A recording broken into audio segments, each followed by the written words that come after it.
Michelle. And I'm Lucy. Welcome to a Cameo episodes. These episodes of various lengths about people we may or may not have mentioned before.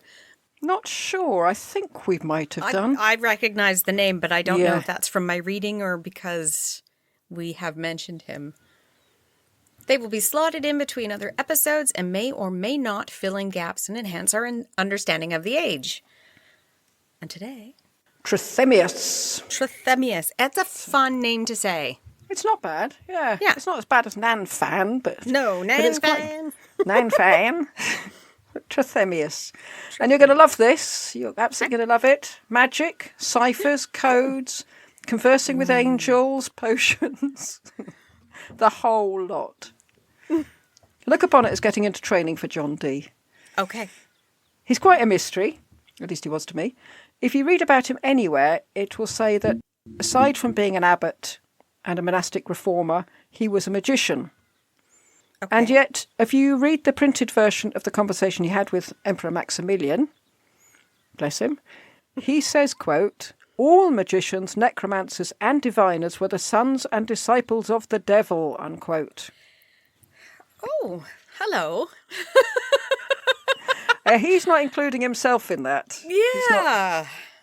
So I think he's putting as much distance between himself and... Everybody but me. Yes, I can do it.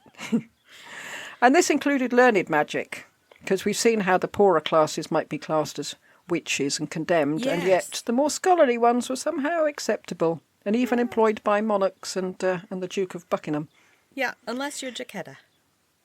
Trithemius rejected that. They were all evil and misguided. Okay. And the reason for this discrepancy is that he appears to have done something which seemed to me to be a tad foolish, which we'll come to anon, which meant a sort of desperate, no, I'm not like that. I'm not one of those. Not me. And he was bitterly opposed to Faustus. And yet, as we would see it today, he was every bit as much of a charlatan as Faustus was. Because we'll see later, in his treatise on the history of the Franks, he quoted sources that didn't exist. Oh, seriously? He made them up. Hello, Bernard. Well, yes, I think we might see Bernard Andre in a different light now. We think, oh, actually, he was quite scholarly in comparison. Oh, no. Quite robust.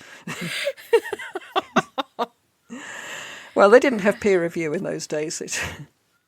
Although he didn't have much choice, since he was trying to show that the Franks were descended from the Trojans, and that Maximilian's ancestors included some of the greatest heroes of the classical world. Of course. And the Franks weren't descended from the Trojans, and Maximilian wasn't descended from Achilles or Ajax, whoever he was claiming. Nope. So it's pretty inevitable that Trithemius would have to indulge in a little bit of fiddling with the facts, since they didn't fit his treatise. But he went further than that. He was doing a little bit more than just tweaking. It was a wholesale rewrite. Wholesale making up the whole thing. He wrote a sphinx with a unicorn horn. He might have just as well said this is a novel, because basically it was a historical novel. Anyway, we'll come back to that. He was born in Trithemius, which is where he gets his Latinized name Trithemius, in 1462. He was born Johann Heidenberg. He didn't get on with his stepfather, we know that, who had very strong views about education, in that he was a Guinnit. Didn't hold with it at all. Trithemius didn't learn to read or write until he was 15. And then he had to study in secret, like Matilda Wormwood. And he got out of the family house as soon as he could. And maybe this is why he became a scholar, so a backlash against his stepfather. Okay. He then became an itinerant student. He went to Trier, the Low Countries and Cologne, before settling down to the University of Heidelberg. So he's Heidenberg from Heidelberg. This is starting to sound like a poem. He's not a real person. In 1482, he was on his way home from Heidelberg when he suddenly got caught in a snowstorm, and he sought refuge in a Benedict abbey at Sponheim. He liked it there so much, he stayed. Just didn't, that's didn't nice. Go. Yeah, so it's nice, I'm going to stay. But just 8 days later... He was kicked out. He received no. He received his Benedict habit in 8 days. 8 days. I thought there was this whole long. You had to become. He received his Benedict habit. I don't know what went on so that he could get it so quickly. Yeah, because you've got to be a postulant, then an alkalite, and then a bunch of other things, don't you? Well, when we come to look at Leo, Pope Leo, we'll find that he went through the whole gamut of things up to Pope in one day. So if you can get to Pope in one day, I expect you can get a Benedict habit in 8 days. It just makes you think even more that this is unnecessary. Everything you're doing is unnecessary. You don't care. The following year, he was elected Abbot. Oh, jeez. He was only 21, the youngest member of the community. Wow. He must have been extremely charismatic or indeed pushy. Yes, or he had a very, very wealthy patron. I don't think he did. Oh. Well, certainly not his stepdad. His stepdad wouldn't... I don't know whether he was still in contact with his stepdad after he'd become a scholar. His stepdad probably said, no son of mine becomes a scholar. And he said, I'm not your son. He improved the monastery, both materially and in its discipline, which apparently had become a bit lax. I bet they were regretting voting for him. I think so. I wondered if the monks were quite happy as they were. What do you mean we can't go for a beer? The pub relies on us. You don't want to put the publican out of a job, do you? It is while he was here that he wrote the book about the Franks with all its manufactured sources. And it wasn't actually uncommon for history books to be filled with conversations, because we've come across that. Thomas More does that. Or to invent ancestors. Yes, everybody does that. Yeah, Bernard Andre did that for Henry VII. But what Trithemius did was not common. It wasn't common to invent an entire chronicler and say that he'd said this and he'd said that. And this chronicler was a Scythian historian called Hunebald. Okay, who's Scythian? Ancient nomadic Iranian people. Okay. No one could check up on that, could they? No, especially since they're Iranian. Well, they dominated the Eurasian steppe from 7th century BC to 3rd century BC. So he's picked somebody around the right time period, at least. Yeah, Herodotus mentions them quite a lot, I remember. Okay. But yeah, it's quite a sensible thing, because people aren't going to say, I don't think there was one. They just think, oh, I've not heard of him. Yes. I must look him up. Yes. But yeah, that's when things became a bit awkward, when people said, oh, can I have a copy of the book? No. No, I've just... it's funny. I loaned it to somebody and they lost it. Yes, I can't remember who it was. Yeah. They've moved to Australia and... Sorry. Which hasn't been discovered yet. No. He also wrote a treatise on monastic reform. He seems to be a bit obsessed with monastic reform. I think the monks are thinking, oh, God, here we go again. And again, he cheated. Oh, he stole somebody else's reforms? He quoted from a treatise by a man called Meginfrid, by a book called De Temporibus Gratiae. But neither the treatise nor even Meginfrid existed. He'd entirely made it up to suit his argument. Some people gave him the benefit of the doubt and said it was his memory that was at fault, but I think that's, wishful thinking. Yeah. It really wasn't. He was very fortunate that the sheer scope of his fabrication didn't come out until after he'd died. But this was considered a scandal even at this time. I mean, you don't do that. No. But I guess it's easier to get away with at that time than it would be now. Yeah, he wasn't alone. There was another writer called Nanni of Viterbo who had been commissioned by the Borgias to write a history, and he forged several documents to prove that the Borgias were descended from Isis and Osiris. They didn't even go with Christian people. You know those gods that we say don't exist? That's who you're descended from. How and you're the Pope.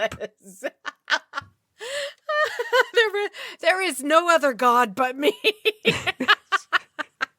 Oh, actually, and the other he says two. you shall worship no other god than me. He doesn't actually say there is no other god, but still. Well, there's Isis and Osiris. But I was wondering, do you remember in the Lucretia Borgia's episode on Patreon, Ercole d'Este asked Rodrigo Borgia for a copy of his family tree to display during the wedding celebrations of Alfonso d'Este and Lucretia Borgia. Right. And Pope Alexander was put on the spot since he didn't have anyone worth mentioning in his family, apart from his uncle, who'd also been Pope. But now, thanks to Nanny of Viterbo, he could point to Isis and Osiris as their ancestors. Jeez. There you go, D'Estes, beat that. He also discovered, incidentally, that Viterbo had been the centre of an ancient civilization. It's easy when you make things up. Much as Taunton had been the centre of the early modern civilization, it turns out. Like Nanny, Trithemius hid his forgeries in layers of scholarly commentaries. He also said of the more fantastic of the events in his forgeries that this seemed to him a little hard to believe. So by expressing doubt, he made it sound more legitimate. Yes. Saying, well, I've read this in this Scythian chronicler. I don't know, does it seem likely? But I thought that's quite a clever move because it's moving the forgery aspect one person beyond, and given that the other person beyond didn't exist. It's not me, it's this guy who might have gotten it wrong. Yes, this guy that I've just invented. On the plus side, maybe because he had fake documents himself, he was more questioning of other dodgy phenomena, such as bleeding hosts. He was particularly sceptical about the Weeping Virgin of Trier. Okay, understood. Terracotta statue of the Virgin Mary whose eyes wept incessantly. And it drew massive crowds and obviously a lot of money. Was it red wine? No, it was oil. Oh. There was a little hole in her head. Her head was hollow, and at night they'd top the head up with a bit of oil. Wow. Throughout the day it would seep through her eyes. And yes, Trithemius was extremely dubious about this. And there are way too many religious con men.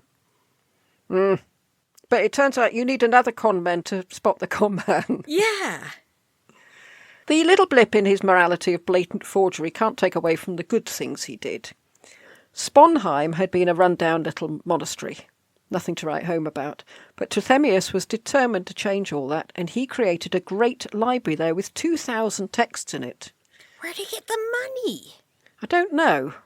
Holy cow. He did a lot of things for Emperor Maximilian, but that's not really the patron you want if you're after money.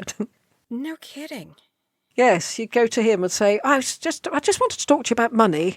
And Maximilian would say, oh, yes, when are you going to give me some? No, I don't know. What? No, reverse that. I need money. Give me money. Maximilian's like, what money? I don't have money. They won't even give me money. They give me clothes. This isn't how it works with me and my family. Oh, that's awesome. Fortunately, Trithemius fell out with his monastery and either decided to resign or had to resign. I think it's one of these things where you quickly run to the bishop, try and get there before the people who are making you resign get there. It may have been that the monks weren't as keen on monastic as form as he was, or it may have been that he was getting a reputation as a magician. Dangerous. The Catholic Encyclopedia I looked up favoured the former view. His insistence on discipline didn't suit all the monks. Okay. But he wasn't on his uppers for long. The Bishop of Würzburg offered him an abbey there. And bizarrely, it was a Scottish monastery. Oh. Originally, it only housed Irish monks, but over the years, been replaced by Scottish ones. When Trithemius got there were only 3 monks. So quite a cushy number, him and 3 Scottish monks. Yes. But he did have to leave his library at Sponheim, but he set about creating another one at Würzburg. I didn't know abbots could really be sort of chucked out. Aren't you an abbot for life? I mean, since he loved reading and doing scholarly things, being in an abbey with just 3 other monks, great. Yeah. What would you have to do? And they seem to have got on quite happily by themselves up to then. So he probably just said, They don't anymore. Carry on as you were. For the last 16 years of his life, Trithemius established himself as an expert on demonology. Oh. Yeah, but it's bigger than you'd think, this subject, because within the subject he included the lewd thoughts and deeds of priests, monks and nuns might get. So what is he thinking about? I don't know, yes. He counselled reading, writing, praying, and generally just avoiding idleness, which I suppose is better than trying to cast out the demons. Mm-hmm. He also told monks to avoid women entirely and, as you say, not to frequent taverns with peasants. This behaviour allows gaps in your armour for the devil to get in. And in Trithemius' treatise and the woodcuts that illustrated them, women and demons hung around outside monk cells just waiting to corrupt them. But he wouldn't have suggested that monks shouldn't hang around taverns unless they were hanging around taverns. Yes. You don't tell people not to do things they don't already do.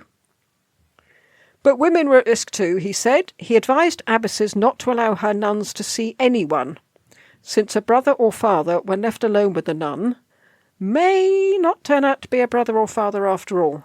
Oh, okay. Well, that's okay. I thought we were going to suggest something a bit more dire. No, but I wasn't sure whether, from Trithemius' writing, whether he meant that they would be demons disguising themselves, or just men. Yeah. I don't know. We have heard that before. Don't let them see anyone because they may not be the brother or the father. Yeah. But I don't remember where we heard that before. Would that be Bishop Fox? He was quite keen on this sort of thing, wasn't he? Oh, it might have been. Yes, he really, really enjoyed discipline and ruining their fun. Ruining everybody's fun. Trithemius took to printing and understood its possibilities. Out of the 25 early printings from a single printer in Manz, 18 of them were by Trithemius. Oh.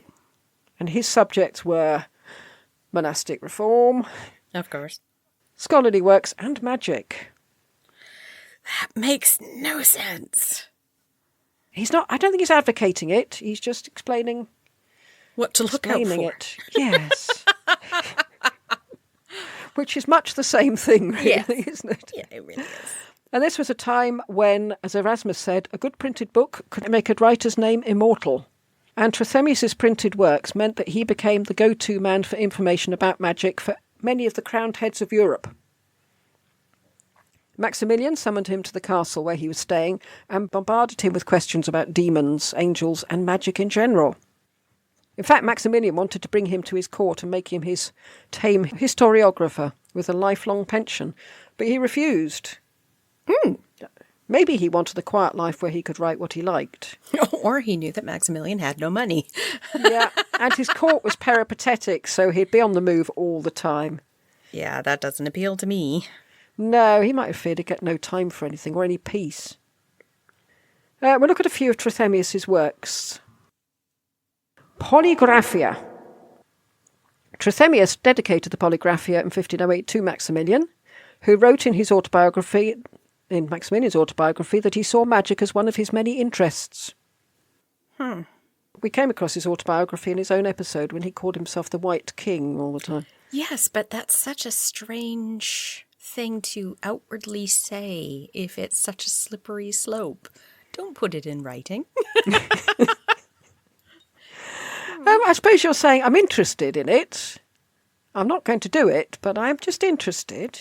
Yeah, it's a bit dangerous, but then I suppose you're emperor. You yes, say what you like. True. Oh, I was having said that he was only interested. He said that he had mastered magic so as to become a successful ruler. I should have read ahead there, I think. Although he obviously never mastered that bit about finding buried treasure.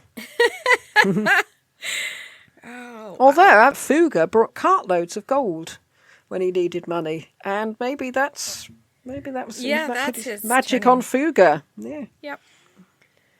The Polygraphia is filled with what probably would be described at the time as weird stuff.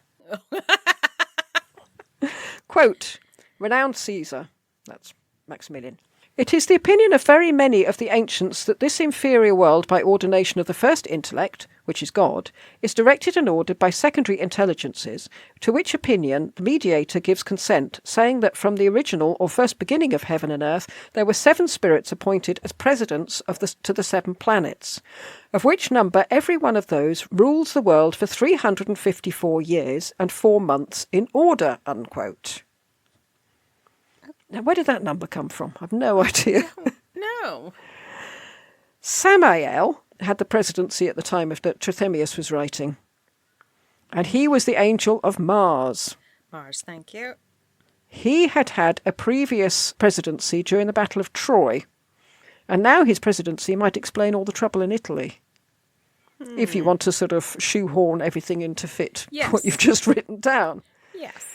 And, of course, Constantinople had been taken by the Ottomans on Samael's watch. That's probably how he got those years. Okay, so the Battle of Troy was supposed to be then. So now divided by the 7 planets, it's 300 and some odd years and months. Done. But on the plus side, Maximilian arrived, says Trithemius, and was, quote, saluted Caesar by Julius the Pope, unquote, which must have pleased Maximilian. I didn't get my magic hat. He didn't get his crown.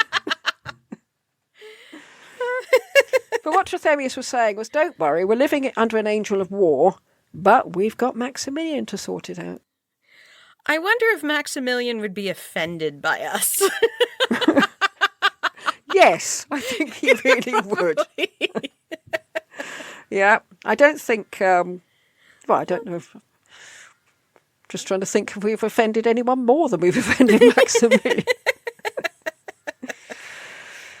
Right, the angel Gabriel was going to be holding the fort between 1525 and 1879. And what planet was his? Moon. Oh, that's not a planet. I know. And as far as you're concerned, there are 2 of them, I remember you telling me. He had been the angel in charge at the time of the Great Flood.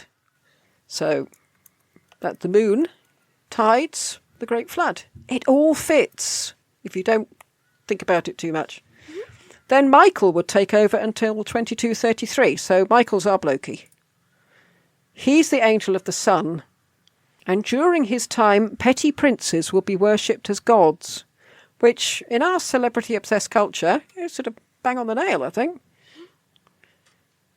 However, at the end of his treatise, Trithemius says, quote, I protest with my own proper hand and confess with my own mouth that in all these things delivered I believe nothing or admit of anything unless what the Catholic Church doth hold. The rest I refute and condemn as vain, feigned, and superstitious, unquote. Ooh, damning words.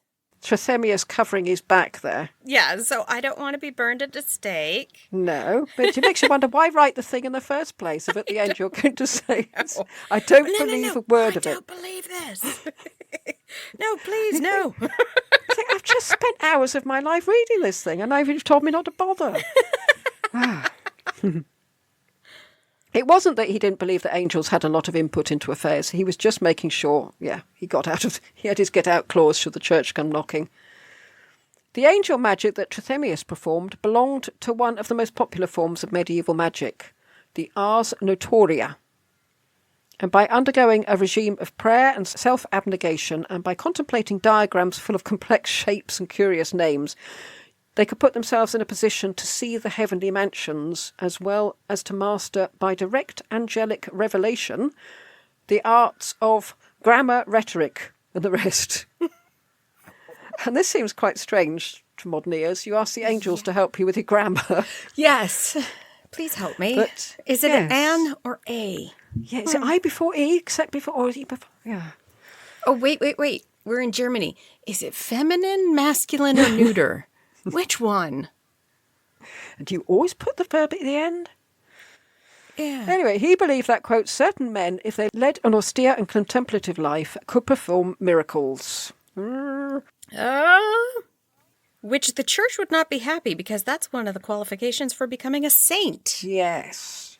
So long as the mind and spirit withdrew itself from all chance encounters into itself beyond the senses into unity. I don't know what that means.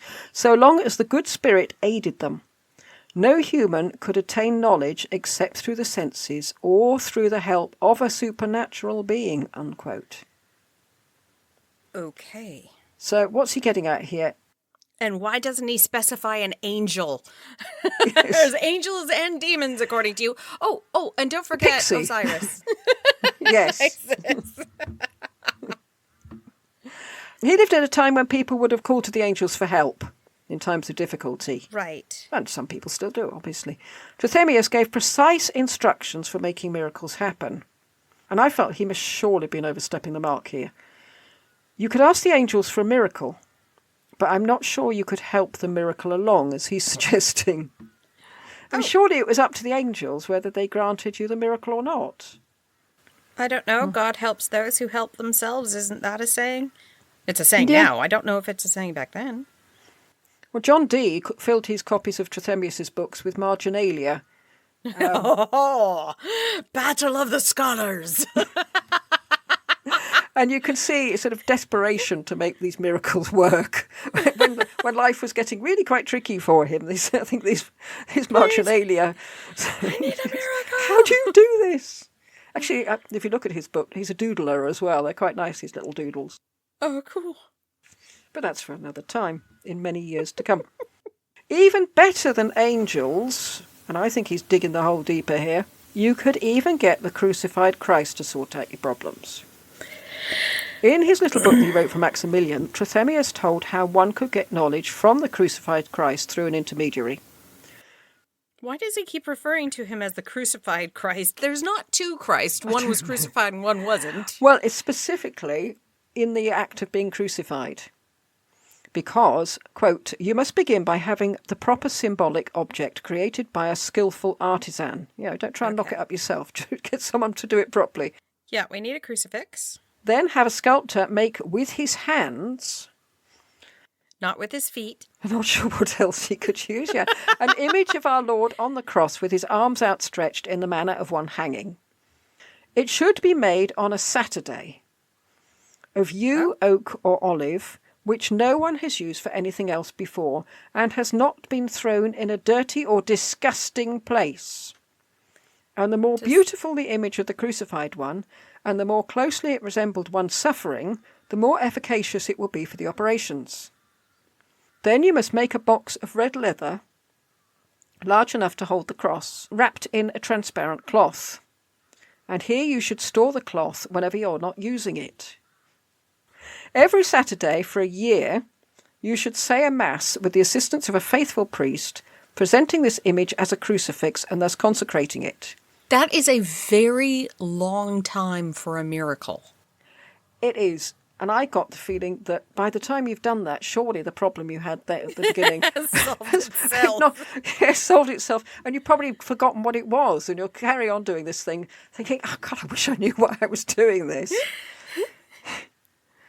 But yeah, it goes on and on and on. I won't carry on, but lot of instructions. If you've carried out the series of rituals in the proper way, the crucified Jesus himself may appear to you unasked and speak to you face to face as friend to friend, answering many questions, unquote. May. May. May. If you've deluded yourself enough, he will appear.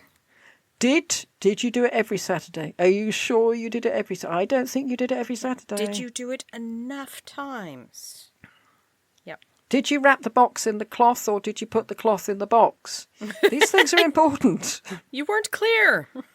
Well, obviously, Jesus won't come to you because you're a woman. You don't count, I'm afraid. Women can't do this. Maximilian wanted to know the order of the devils. Don't know why he wanted that, but he did. Trithemius' answers were vivid and very detailed. Many of the devils were earth spirits or demons, too weak to choose their forms and unable to leave this world. And that's why they often had the forms of monsters, since would you choose to look like a monster if you were given the choice, seems to be his rather circular argument. We can infer that they hadn't a choice from what they looked like because, well, just look at them. Look at what they look like. Yes. Trithemius likened these earth spirit monsters to little boys who like leaping out of the shadows to make their friends jump. Imps. Yeah, I can't help wondering why God, since he was the one who presumably ultimately responsible for making these demons, should bother. What was the point? What was the point? I don't know. Like, did you lose interest in them halfway through and that's what happened? I felt that it'd be very useful for Trithemius to have somebody sitting next to him saying, but why? But why? Why, Trithemius? Yes. And I think by the end of it, he'd say, actually, I've no idea. Maximilian did ask him lots of questions. In answer to this, Trithemius cited Kramer's Malleus Maleficarum. Oh, no. Kramer believed that God created demons so that man would incriminate himself further and then sort of, right, we've got him.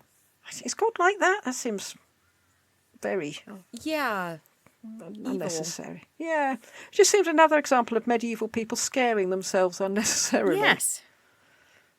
Trithemius was just as convinced as Kramer that witches were everywhere and they were becoming a greater and greater threat. Necromancers, too, were the enemies of God. Quote, their crimes are numberless, unquote. So it makes it very confusing that someone like the Duke of Buckingham should have his own tame necromancer. Yeah. I think the difference is between those who denied God and made pacts with demons and those who are members of the clergy and dabbled in the occult. But, yeah, as we've said many times, they're walking a dangerous fine line. Yeah. All you have to do is tick off your patron and yep. Look, you'll be very warm for a few minutes. There were no books on how to be a demon, Trithemius said. They just did their evil deeds ad hoc. There's no studying, there's no tests. That's why there's so many of them. God, it sounds better being a demon than an abbot. But what he's saying is no one could consult a book on how to be a demon to find out how to counteract demons, since they've got no set process. You know, they do as they please. Tell that to every exorcist. He also said that just because something happened, it might be attributable to a demon, or there might be coincidence. It might be more coincidence than correlation. You'll never know. No, you'll never know. And I'm beginning to wonder why I wrote this book now. Just as if an astrologer predicts something and it comes true, that's no proof that the astrologer is reading it in the stars, he said. Oh dear. There are two versions of the conversation he had with Maximilian. The first was for the emperor himself, and the second was to be the printed version for the mass market. And the second one has been toned down a bit, and apparently on the instructions of Maximilian. However, he still said that male magicians, like female witches, were enemies of the human race. And they were also credulous. Quote, all the miracles of the demons are phantasms, devoid of any truth, unquote. And he followed Kramer's opinion that when a woman was said to make a man's penis disappear, this didn't really happen.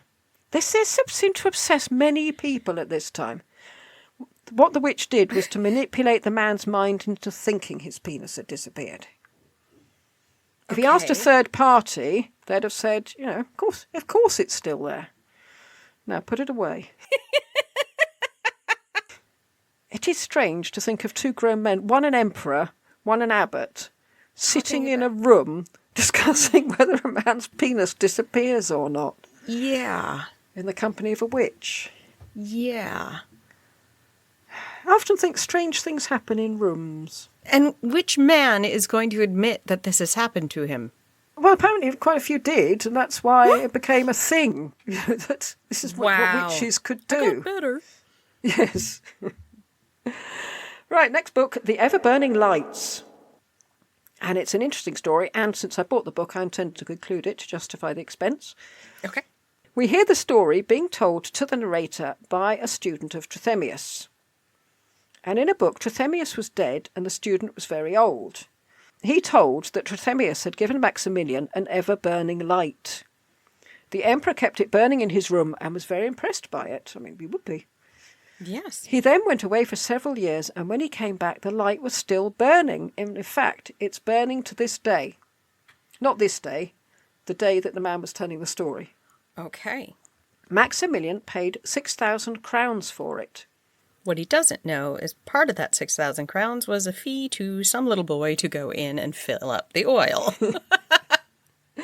No, because we know we can make it. We can make it ourselves. And I will tell you how to make it, and you can cut your electricity bills. This is something everyone has been looking for forever. Yes, doctors don't want you to know about this. Yes. Quote, take 4 ounces of sulphur, always starts with sulphur, and so much of calcined alum, if you can find it during Henry VIII's reign. Grind them together, put it in an earthen subliminary, place it into a coal fire, well lighted, let the sulphur ascend through the alum, and in 8 hours it is prepared, unquote. Okay. There's a bit more to it than that, but I thought we might put the rest of the recipe of the eternal light on Patreon. So, if you just do that, you won't get your eternal light. We'll put the next bit on Patreon. Please do not do this at home. No, don't. Leave sulphur away. Hey kids, if you're interested, let's make please eternal discuss light. it with somebody who has a laboratory, a fume hood, and personal protective equipment. And don't listen to Trithemius, because we know that he lies through his teeth. Trithemius said that books of magic bearing the names Hermes Trismegistus were fakes, written by wicked men much later on. So, there we are. Who knew? Who knew? Actually, we suspected, didn't we? Mm-hmm. This brings together 2 of my favourite people, since not only was Emperor Maximilian a big Trithemius fan, but later so was John Dee.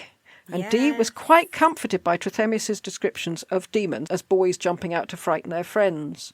Because he said, quote, we should thus be ashamed to be frightened of either the tricks or the snares of demons, unquote. And it does seem extraordinary that someone as intelligent as John Dee, reading that, thought, oh, right, okay, so they're just, there's nothing to worry about at all, is there? No. What have I been panicking about? Critical thinking is not something you were taught. Trithemius and Maximilian fell out. I think Trithemius is one of these people. It's just, you get that. He's fallen out with his monastery. He's fallen out with Maximilian. The emperor wanted to create an ecclesiastical council that had nothing to do with Pope Julius II, which we saw in his episode. And this is the time when Maximilian sent Castellesi to Rome to make him emperor pope. And Trithemius didn't hold with that sort of thing. So I think Trithemius might have a point. The Catholic Encyclopedia that I read says that Trithemius wrote some of the best devotional literature of the period. So if you like that sort of thing, read Trithemius. I preferred his next book, the Steganographia. And this is his most famous book. Steganography is the practice of representing information within another message or physical object in such a manner that the presence of the concealed information would not be evident to an unsuspecting person's examination. Invisible writing. Invisible writing, hiding things within a letter. And stuff, yes. Well, putting a code in a letter so it looks like an ordinary letter. Now you might hide it within a computer file or something, but that's not nearly so fun. It's all to do with codes and ciphers. The first recording of the word is Trithemius's Steganographia, so that's where the word comes from. Bizarrely, given Trithemius's professed dislike of magicians and necromancers, the steganographical elements of the books were themselves hidden in what seems to be a book of magic. And they don't exist, actually. This is where I felt he'd made the big mistake that I alluded to at the beginning of the episode. Okay. People took it at face value. Right. As far as they were concerned, Trithemius had written a book on magic and was therefore a necromancer. Okay. You had to be in the know to realise that the magic part was a front to hide the code part. Okay. Has anybody deciphered this code to find out if it actually exists? Yes. Oh. And it does? It is a code, yeah. It is a book on coding. Oh. Yeah. Trithemius is very much of his time in this secrecy, because his magic could only be performed by those in the know and who were willing to undergo deprivations and turn up every Saturday for a year. And he believed himself to be part of an intellectual elite that couldn't, or wouldn't, just admit anybody. His book about coded messages, which was himself hidden behind the facade of being a book about magic, was all part of the obsession with hiding things from those who weren't worthy to know. A friend of Trithemius's came to visit him in Sponheim. Trithemius gave him his book, Stenographia, to read. Quote, I am at work on a great project which will fill the whole world with wonder if it's ever published, unquote. His friend did not agree. He was horrified. He thought it'd be suppressed, certainly not published. As far as he was concerned, it told the reader how to do magic. Ah, yeah. Although it was written in 1499, it wasn't published till 1606. Ah. And then in 1609, it was put under the papal prohibited books list. 3 years of glory. Yep. You can buy it now, though. It's no longer So it's on the another list. one of those, don't publish this till I'm dead. Please. I think that's what his friend said, honestly. This is dynamite. You are putting yourself in a really dangerous position. Yeah, ostensibly, it tells the reader how to use spirits to communicate over long distances. There were 12 spirit emperors of the world, and readers were encouraged to choose the one which was in the direction they wanted to send their message.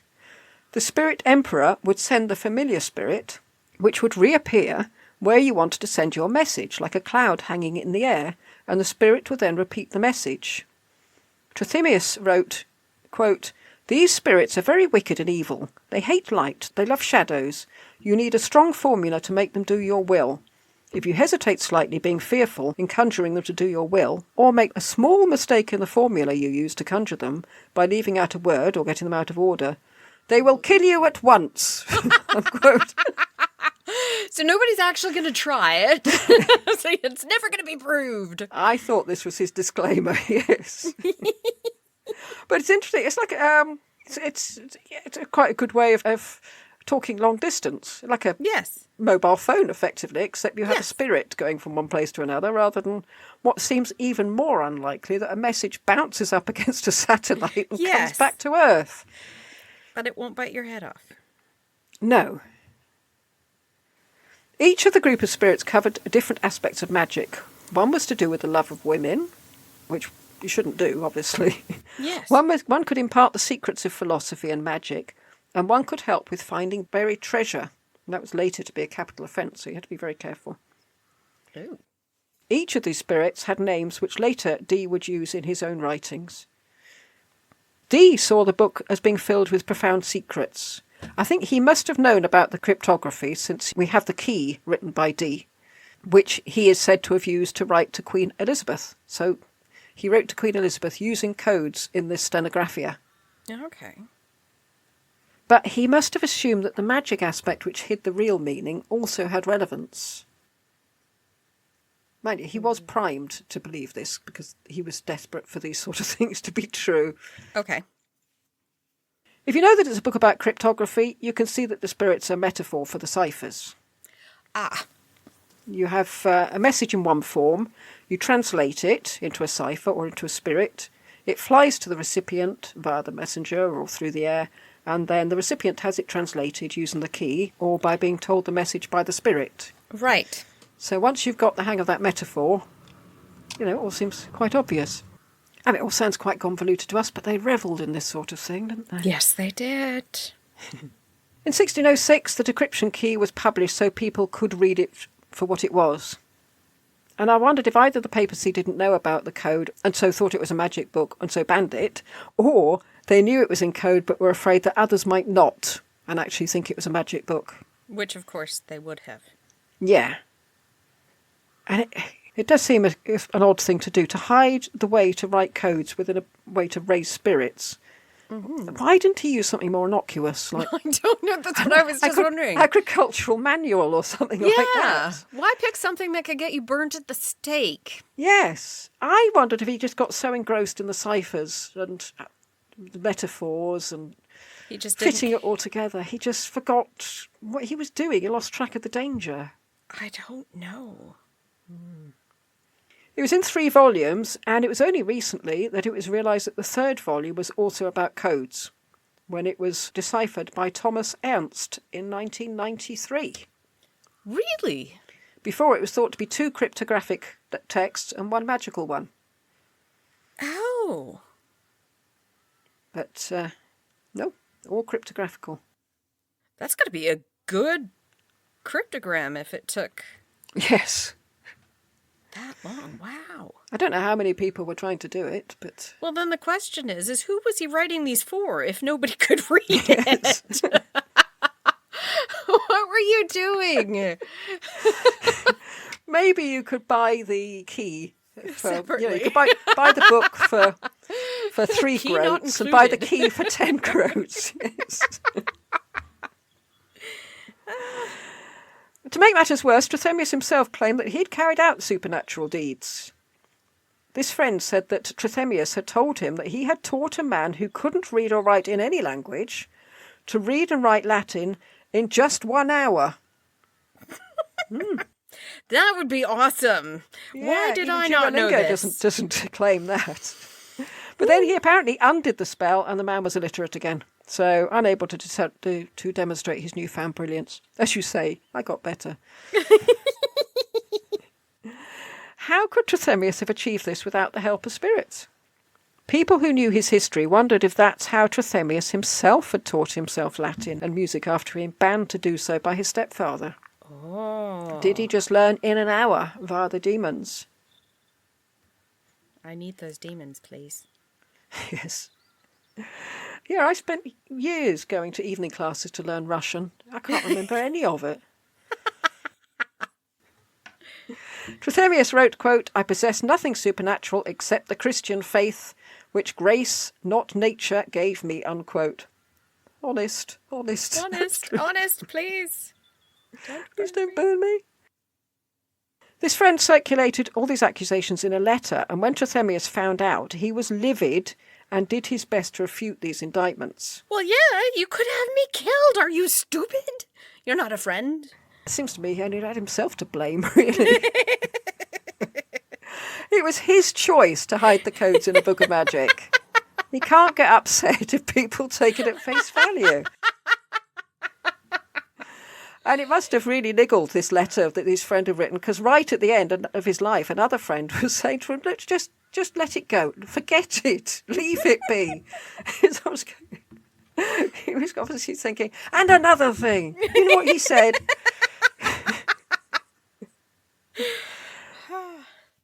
He'd written a book answering questions by Maximilian, saying how evil magicians were, and now he was being cast as one. Yeah. It must have been the worst thing imaginable to him. I was glad to see on his Wikipedia page that he was described as, quote, "a German Benedictine abbot and a polymath who was active in the German Renaissance as a lexicographer, chronicler, cryptographer, and occultist," unquote. Presumably, occultist. Not occultist just means someone interested in the occult rather than a practitioner. It doesn't say magician or necromancer or weirdo or anything. Weirdo. But the word magic covered many subjects, including cryptography, mathematics, and engineering. So, yeah, it's difficult. Really? Engineering? Well, it's knowledge as much as anything. So it's often confusing what people mean by the term. So somebody might be a magician if they could build a bridge, I suppose. Oh, dear. No wonder it took us so long to move forward with technology. You're a witch. No, it's an archway. No, you're a witch. But how does it stay up? Yes. Well, Demons. the keystone. Yeah, you needed a stone. The study of magic meant that Trithemius had read many of what might be called the wrong kind of books, and that led to suspicion of his motives. That was an accusation levelled at anyone who studied magic. He saw magic in the same class as ancient philosophy and literature. And as a true humanist, he saw his role as to bring about its restoration. Quote, "I have read, I admit, a lot of books by magi. I have done this not to imitate them, but so that one day I could confound their superstitions by refuting them," unquote. Yeah, typical argument. Yes. I'm learning it just to say it's ridiculous. His library also contained translations by Ficino and books by Pico della Mirandola, which will mean something to people, our Patreons. It won't mean a lot to them after our episodes of Pico della Mirandola. Yeah, I found it quite hard to understand what Trithemius encapsulated in the word magic. His Benedictine colleagues saw magic as evil, and yet Trithemius saw it as a continuation of the study of classical thought. But it was a more common belief than we might understand that a deep knowledge of magic meant a deeper interpretation of classical philosophy. And I was assuming he was thinking, if you can't read ancient texts without the knowledge of Greek and Roman myths, you also can't read them without buying into the magical beliefs of the ancients, at least understanding them. Okay. Otherwise, it's just gibberish to you. Which is true. Trithemius assured Maximilian that the Jews and Muslims who didn't convert would be condemned, as would, quote, those who were recently discovered living in the islands in the great ocean, whom the ancient geographicers do not mention, and who have never heard of anything at all, as I am informed, about the Christian faith, unquote. So they'll be condemned as well. Bit hard on the poor Tainos of Hispaniola. Yeah.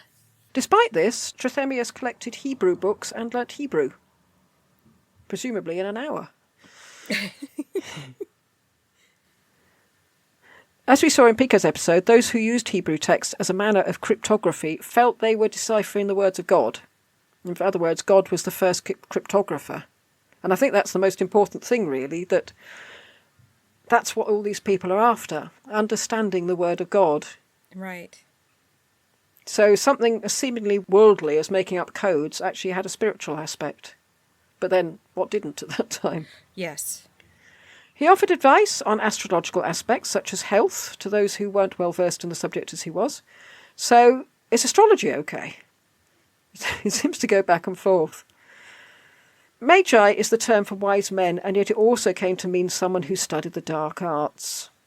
Trithemius' definition of magus, quote, I am not ashamed to be called a philomagus with them, since I love divine, human, and natural learning. This is my magic, which I follow. No member of the faithful can traffic with other which is superstitious, diabolic, or justly condemned by the Holy Church. I despise, loathe, and condemn it with its authors, unquote. Yeah, I think the man doth protest too much. Yes. Quote, if I come to know anything, or if I know anything that those who do not understand find miraculous, this is not the work of demons, but of nature, of effort, and of philosophical speculation. Unquote. P.S. is not the work of demons. I'm not a demonologist. I am not a magician. Please do not burn me. Yeah, poor choice of book topics. Yeah. If we were to rate him on his pateme, two of his students were Agrippa and Paracelsus, both big names in the Renaissance. Yes. And later, as we said, his works were admired by John Dee, and you can't get better than that. No. His tombstone calls him, quote, the glory of the German race, unquote. Oh, dear. Which is high praise indeed, except that I remember that when we did Jakob Fugger, he wrote his own tombstone. Yes. So did Trithemius write his? Probably. It's a bit much, isn't it? The glory of the German race. The egos, really. The egos. This will endear him to us. Last quote. Trithemius' passion for knowledge knew no bounds, quote, I always wanted to know everything in the world, and I thought it my chief delight to own and read all the books that I had ever seen or heard of in print, unquote. Purely as a side issue, I noticed that in one of his letters he said that he'd just bought a very pretty little globe which showed all the islands recently discovered by Amerigo Vespucci. Columbus would have been absolutely livid. Livid. You know what I went through to find those places. And that is the confusing thoughts and life of Trithemius. Yeah, it's like you're intelligent, but dumb at the same time.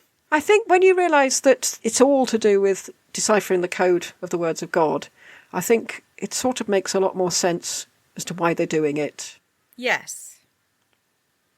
Except to use that particular example makes no sense. Like, that was dangerous. What were you really trying to do? Yeah. I mean, that must have taken him time. Did he not think at any time while he was writing this, like, Yeah, this isn't going to go I down should well, pick is it? something else like gardening. Yes. Nobody can have a problem with gardening. Oh, you silly man. Right. That's it. Thank you. Hope you enjoyed it. And goodbye. Goodbye. And don't conjure up any demons.